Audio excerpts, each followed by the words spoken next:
Հայաստան դաշինքի առաջնորդ Ռոբերտ Քոչարյանը հայտարարել է ընտրությունների արդյունքները վիճարկելու մտադրության մասին։ Ըստ երկրորդ նախագահի, քվեարկությունն անցել է իշխանական համատարած ճնշումների եւ վարչական լծակների աննախադեպ կիրառման պայմաններում։ Քաղաքական ուժը որպես հիմնավորում նշում է նաեւ ընդդիմադիրների ձերբակալություններն ու բազմաթիվ ընտրախախտումները։ Այս պահին դաշինքի ղեկավարությունը հետագա քայլերը քննարկում է ընդդիմադիր դաշտի այլ գործընկերների հետ։ Հետագա անելիքների վերաբերյալ մոտեցումները կներկայացվեն միայն այդ խորհրդակցությունների ավարտից հետո։ Ռոբերտ Քոչարյանը շնորհակալություն է հայտնել քաղաքացիներին իրենց ուժին տված յուրաքանչյուր քվեի համար։ Դաշինքի առաջնորդը շեշտել է պայքարը շարունակելու եւ սեփական դիրքերը չզիջելու հաստատակամությունը։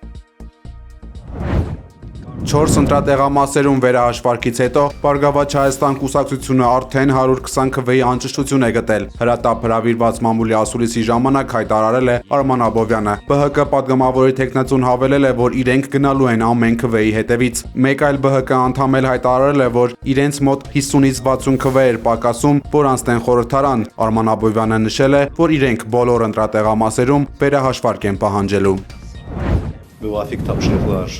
Վարչապետ Նիկոլ Փաշինյանի վերընտրվելուց շատ չանցած Ադրբեջանի արտգործնախարար Ջեյհուն Բայրամովը կրկին խոսել է Հայաստանի ներկայիս սահմանադրության Ադրբեջանի հետ խաղաղության խոչընդոտներից մեկը լինելու մասին։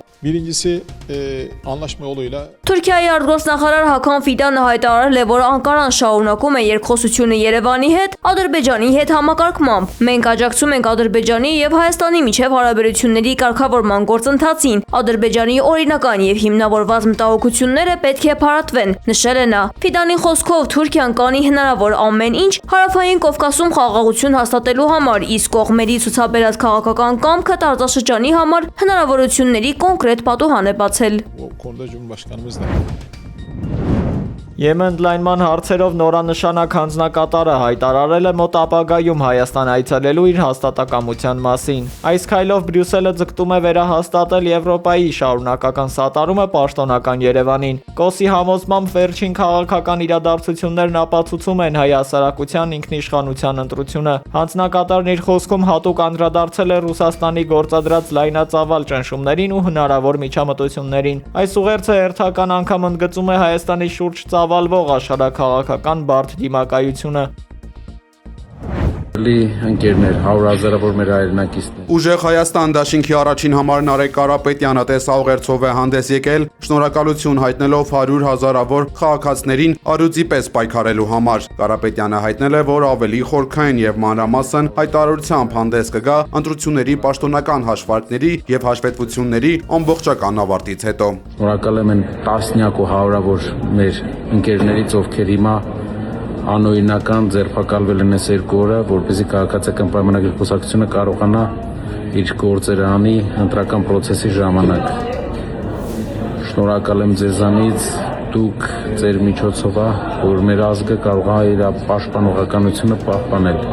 Մենք էլ հանդես կգանք ավելի խորքային հայտարարությամբ, երբ որ ավարտած իրապես լինի հաշվետվությունները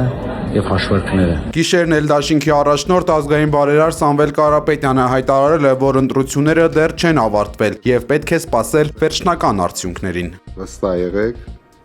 ընտրությունները դեռ չեն ավարտվել, ընտրական արդյունքները դեռ չկան, դրա համար մի անհանգստացեք,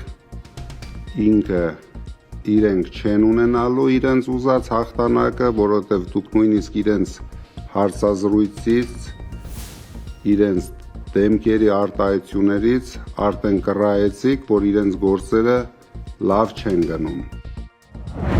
Представители западных стран Մոսկվայից ստացվել են Հայաստանում անցկացված խորհրդարանական ընտրությունների վերաբերյալ առաջին արձագանքները։ Ռուսաստանի Դաշնության արտգործնախարարության պաշտոնական ներկայացուցիչ Մարիա Զախարովան հայտարարել է, որ Հայաստանում ընտրություններն անցել են ընդդիմության նկատմամբ աննախադեպ ճնշումների եւ Արևմուտքի առաջին հերթին Եվրամիության միջամտության պայմաններում։ Նա ընդգծել է, որ ընտրությունները հստակ ցույց են տվել հայ հասարակության ծայրահեղ բևեռացվածությունը։ Ըստ ԱԳՆ-ի գնահատականի, կենտրոնական ընտրական հանձնաժողովի կողմի հրապարակած նախնական արդյունքները ցույց են տալիս, որ քաղաքացիական պայմանագիր կուսակցությունը մենաշնորհային իշխանություն չի ստացել, իսկ նրա աջակցությունը զգալիորեն նվազել է նախորդ ընտրական ցիկլի համեմատ։ Մոսկվան պնդում է, որ հայ հասարակության մեջ կա Ռուսաստանի հետ կապերի զարգացման եւ ԵԱՏՄ-ին շարունակական մասնակցության լայն պահանջարկ։ Ռուսական կողմը պնդել է նաեւ, որ գործող վարչակազմի հալածանքները ուղղված են բացառապես այն քաղաքական ուժերի դեմ, որոնք կողմ են Ռուսաստանի հետ կապերի ամրապնդմանը, ԵԱՏՄ-ին եւ ՀԱՊԿ-ին անդամակցությանը եւ հանդես են գալիս Եվրամիության ինտեգրվելու ճանապարհից հրաժարվելու օգտին։ Միառժամանակ Կրեմլը դեռևս ձեռնպահ է մնում ընտրությունների վերջնական գնահատականից մինչև պաշտոնական արդյունքների հրապարակումը։ Դաշնության նախագահի մամուլի քարտուղար Դմիտրի Պեսկովը լրագրողներին հայտնել է, որ Մոսկվան ուշադիր հետևում է բոլոր հաղորդագրություններին, այդ թվում ընտրությունների ընթացքում արձանագրված բազմաթիվ խախտումների վերաբերյալ տեղեկություններին։ Վրաստանի խորհրդարանի նախագահը քննադատել է ԵՄ-ին Հայաստանում ընդդիմադիր անդամների ձերբակալությունների մասին լռելու համար։ Շալվա Պապուաշվիլին նշել է, որ ընտրություններից առաջ Հայաստանում ձերբակալվել են մի քանի տասնյակ ընդդիմադիր քաղաքական գործիչներ եւ Եվրամիությունը չի արձագանքել։ Եթե մեկը հանցագործություն է կատարել, նա պետք է ձերբակալվի։ Սա օրենքի գերակայություն է, հայտարարել է վրացի պաշտոնյան։ Խորհրդարանական ընտրություններում քաղաքացիական պայմանագիր կուսակցության հաղթանակի առիթով վարչապետ Նիկոլ Փաշինյանին շնորհավորել են մի շարք միջազգային գործիչներ։ Եվրախորհրդի նախագահ Անտոնիո Կոշտան, Եվրահանձաժողովի նախագահ Ուրսուլա ֆոն դեր Լենը եւ Ղազախստանի նախագահ Կասիմ Ժոմարտ Տոկաևը շնորհավորել են նրան հաղթանակի կապակցությամբ։ Ուկրաինայի նախագահ Վլադիմիր Զելենսկին բարձր է գնահատել ազատ ու ժողովրդավարական ընտրությունները, հաղթանակն անվանել Հայաստանի ինքնիշխանության հաջողություն եւ կոչ արել Եվրամիությանը աջակցել երկրին։ Ֆրանսիայի նախագահ Էմանուել Մակրոնը շեշտել է համատեղ աշխատանքը շարունակելու կարևորությունը հանուն խաղաղության, Հայաստանի ինքնիշխանության եւ Եվրոպայի հետ մերձեցման։ Էստոնիայի վարչապետ Քրիստեն Միխալը նշել է, որ Հայաստանը շարունակում է ընտրել Եվրոպան եւ իրենք հպարտ են աջակցել այդ ձգտումներին, իսկ Վրաստանի վարչապետ Իրակլի Կոբախիձեն վերահաստատել է պատրաստակամությունը խորացնելու երկու երկրների ռազմավարական գործընկերությունն ու բարեկամությունը։ Միացյալ Նահանգները, Իրան ու Իսրայելը պայմանավորվել են դադարեցնել հարձակումները։ ԱՄՆ-ն եւ Իսրայելը տեղեկացրել են Իրանին, որ չեն հարձակվի իրանական օբյեկտների ուղղությամբ, եթե Իրանը հրթիռներ չհարձակի Իսրայելի տարածքի վրա։ Դոնալդ Թրամփը հայտարարել է, որ Իսրայելը եւ Իրանը պետք է անհապաղ դադարեցնեն կրակոցները։ Ըստ նրա, երկու կողմերն էլ ձգտում են անհապաղ հրադադարի եւ խաղաղության վերաբերյալ վերջնական բանակցությունները ներկայումս շարունակվում են։ Ավելի վաղ Իրան-Իսրայել հակամարտությունում ռազմական գործողությունները կտրուկ վերսկսվել էին։ Իսրայելը հայտարարել է, որ պատրաստվում է Իրանի հետ մի քանի օր տևողությամբ մարտերի։ Ալ Ջազիրայի տվյալով պայթյուններից մեկը ցնցել է Իրանի արտգործնախարարության շենքը։ Այս նոր էսկալացիան սկսվել է Բեյրութի Դահիա քաղաքում Հեզբոլլահի հենակետին Իսրայելի հասցրած հարվածներից հետո, ինչին ի պատասխան Իրանը անսպասելիորեն 15 րոպեում շուրջ 7 հրթիռ էր արձակել Իսրայելի ուղղությամբ։ Իսրայելի ազգային անվտանգության նախարար Բեն Գվիրի այս գիշեր Թեհրանը պետք է այրվի գրառումից հետո իրանական ուժերը հարվածել են իսրայելական Նևատիմ եւ Թել Նով ավիաբազաներին, ինչպես նաեւ Սաուդյան Արաբիայի ռազմաօդային ուժերի բազային։ Իրանը նաև անորոշ ժամանակով փակել է իր արևմտյան օդային տարածքը, կոչ անելով քաղաքացիներին հետևել թռիչքների տեղեկություններին։ Ռազմական գործողություններին զուգահեռ Իրանը փակել է նաև Հորմուզի նեղուցը եւ վերացրել բոլոր բացառությունները։ Նավերը չեն կարողանա անցնել նույնիսկ վճարելուց հետո։ Լարվածության ֆոնին Իսրայելի պաշտպանության նախարար Իսրայել Կացը դիմելով Թուրքիայի ներքին գործերի նախարարին նշել է, որ Երուսաղեմը Կոստանդնուպոլիս չէ, այն հավիտյան կմնա Իսրայելի մայրաքաղաքը, իսկ Օսմանյան կայսրությունը փլուզվել է եւ երբեք չի վերադառնա։ Կացը նշել է, որ թուրքական իշխանությունները ոչինչ չեն սովորել Աթաթուրքի ժառանգությունից եւ երկիրը հետ են քաշում դեպի մութ ու հետամնաց դարաշրջան։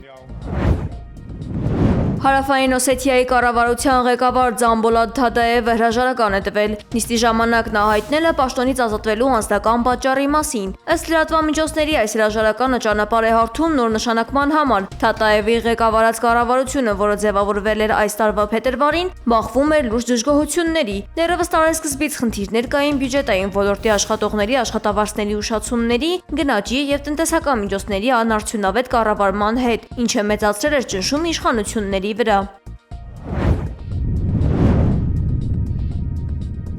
Ինդոնեզիայի Լևոտոպի հրաբուխը 9 անգամ ժայթքել է։ Դրա հետևանքով մի քանի թռիչք է հետաձգվել։ Նախորդ անգամ հրաբուխը ժայթքել է 2023 թվականին։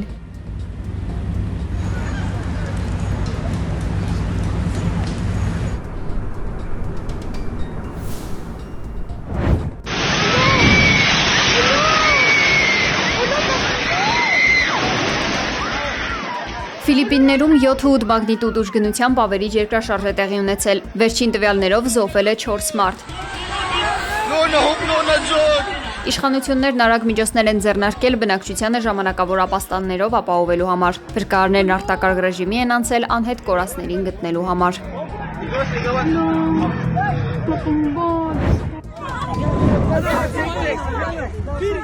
Մալթայի ափերի մոտ նավաբեկություն է տեղի ունեցել, ինչի հետևանքով 11 միգրանտ է զոհվել։ Երկրի զինված ուժերի մամուլի ծառայությունը հայտնել է, որ 53 մարդու հաջողվել է փրկել։